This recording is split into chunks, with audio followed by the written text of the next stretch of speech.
পরপর দুবার ডাবল করার রেকর্ড আগেই করেছিলেন বোল্ট। ঢুকে পড়েছিলেন ইতিহাসের পাতায়। এবার তার সঙ্গে যোগ হলো আরও একটি সোনা। শনিবার পুরুষদের 400 মিটার রিলেতে সোনা জিতল জামাইকা, আর উসেইন বোল্টের ঝুলিতে এলো এবারের অলিম্পিকে তাঁর তৃতীয় স্বর্ণপদক। তৈরি হলো নতুন বিশ্ব রেকর্ড। 36.84 সেকেন্ডে এদিন দৌড় শেষ করেন বোল্ট ব্লেকরা।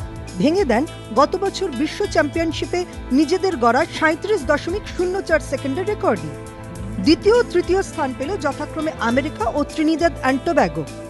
এবার অলিম্পিকে 100-200 মিটারে সোনা জেতেন উসেইন বোল্ট।